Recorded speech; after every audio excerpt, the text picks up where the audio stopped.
Welcome to my YouTube channel. Kung bago ka lang sa channel na to at true-blooded Aldab Nation ka, tama po ang channel na pinuntahan mo. Kaya considering na po kitang bagong subscriber. At huwag mong kalimutan pindutin yung bell para lagi po kang updated sa bagong video na ilalabas ko. Salamat po sa iyong pag-click sa channel na to. Welcome back mga kalda.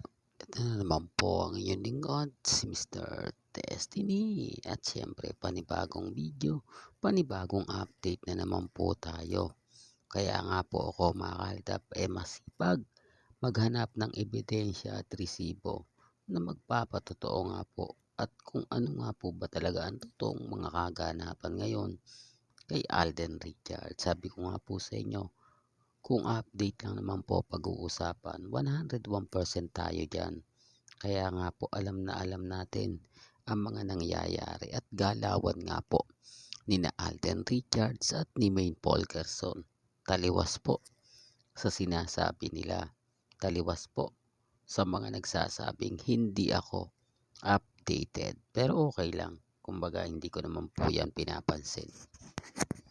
Ang sa akin impormasyon about sa Aldab Nation. Impormasyon kung saan nga po ba at kung kailan nga po ba ang ganap. Kamakailan mga ka-Aldab may video nga po kasama ni Daddy Bay ang ibang mga fans. Ito yung mga masasabi natin na talagang ginagawa dati taon-taon na nagpapapicture, di po ba, kay Daddy Bay. Alam nyo na miss lang natin yung mga bagay-bagay na mapapanood muli natin. Namimiss natin yung mga bagay-bagay na gusto nating maibalik.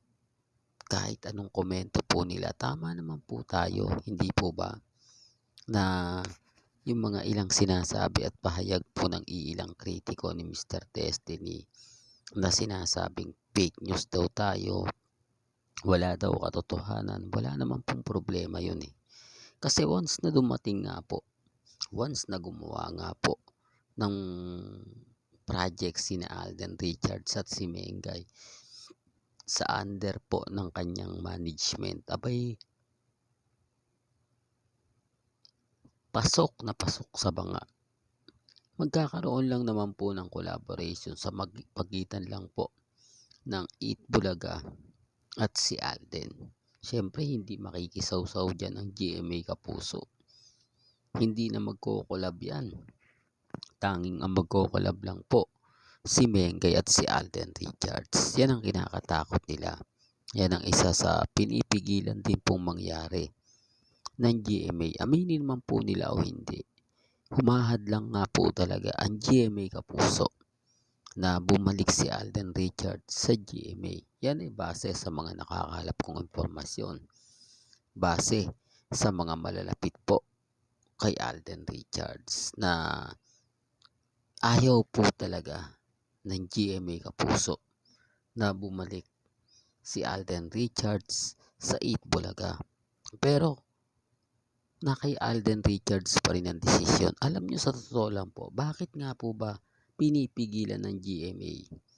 Kung totoong nakakontrata po sa kanila si Alden Richards, walang magagawa si Alden Richards na kunin ang kontrata po sa GMA. Ang ibig kong sabihin mga ka-Aldab, yung tipong hindi na kailangan nila pang pagbawalan. Yung tipong ay wala nang bawal to kasi amin naman si Alden Hindi pwede to kasi ibibigay namin ganito ganyan. Bakit takot sila? Yan ang patunay at patotoo mga ka-Aldab na wala na nga pong kontrata si Alden Richards sa GMA. Freelancer na lang po siya.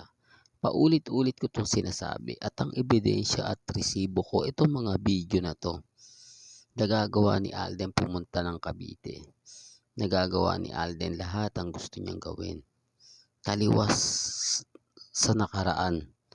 Taliwas sa nakakontrata po si Alden Richards. Ito yung pagkakaiba ng pagpo-promote lagi ng mga artista ng GMA sa solong paglakad mo. Dito may artista po ba siyang kasama? Dito may reporter po ba siyang kasama?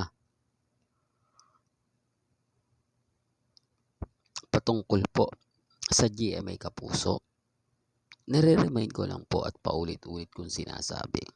Lahat to desisyon o kay Alden Richards na to. Nagagawa niyang mag-taping Siargao. No? Although sinasabi ng iba, hindi, may taping naman siya sa sa Cold Gray Kaya nga po sabi ko sa inyo yung Cold Gray mga kaaldab, hawak ni Alden Richards yan. Tama po ang mga komento ng iiba o ng iilan na bakit nga po ba mga laos, sorry sa may words na laos pero yan po talaga yung totoo ano masasabi nga po nila na si Alden Richards po pinagkukuha yung mga artista na hindi na talaga nagkiklik. Masakit na salita pero yan po yung totoo di po ba?